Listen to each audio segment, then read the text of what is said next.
Hi, I'm Anna the Wolf, and I'm so glad that you've joined me today in this, the fourth in a series of transformative stories.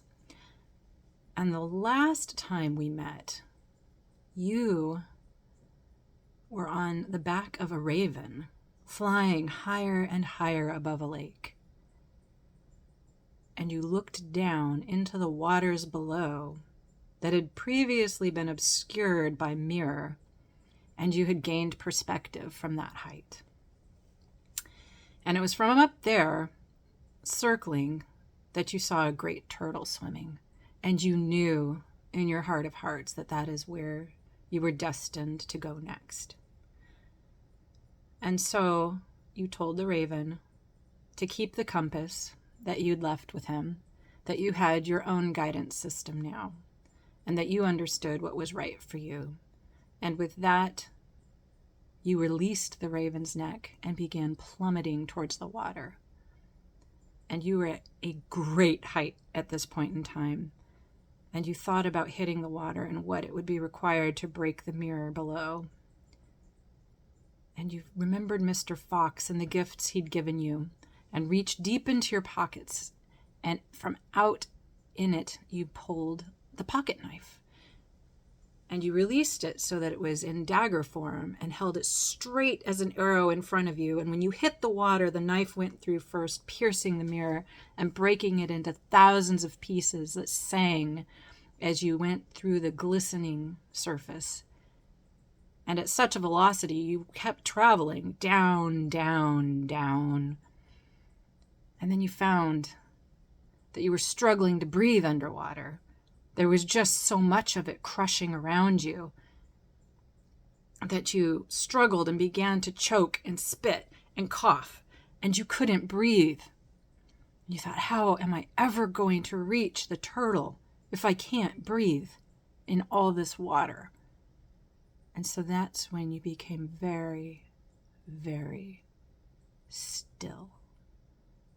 And you slowed everything down to an underwater pace, and you breathed deeply and found that the water was just like oxygen to you now, but that you had to control the breaths that you took there.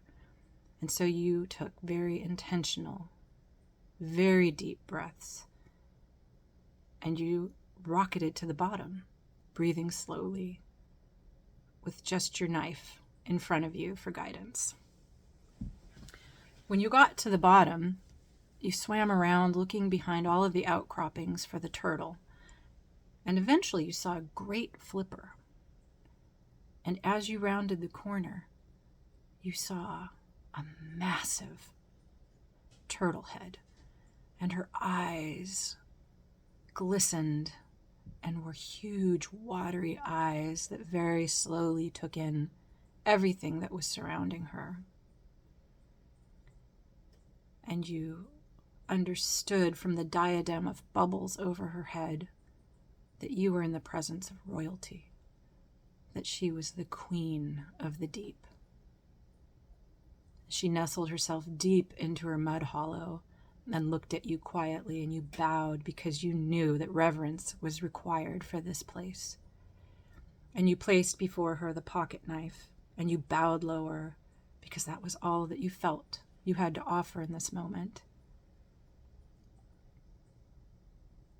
And she spoke in her turtle language to you and said, "What is it you have come for?" But you couldn't understand her. All you heard was, "Achisatoyach." And you thought, what is this language? I can't understand you. And she repeated, "Achisatoyach." And so, having learned that when you're in the deeps, you must slow down, you covered your ears that you might hear her. And that's when you could understand that she was asking you, "What is it, my child, that you have come for?" And you thought for a moment. You said, I've come to meet you. my majesty, and to ask that you would give me direction, that you would bestow upon me a gift.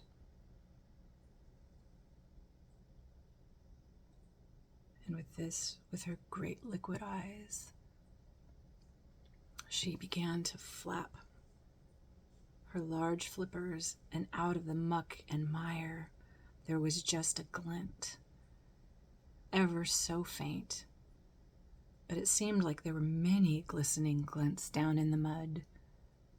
But from it she very carefully managed to pluck a very long object, and she held it up into the light and turned it to and fro, and from where you had dropped your pocket knife she had pulled a sword. And she waved it back and forth in the water above her, and it cleansed all of the mud, and it fell to the side, and she touched you directly on your forehead. And she breathed,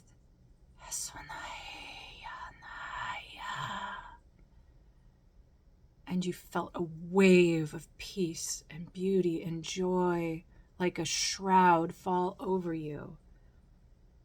And there was no translation for these words, for they are sacred.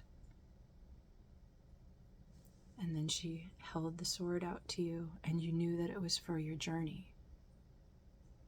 And you took it. And it was so heavy, you didn't know how you could possibly carry it.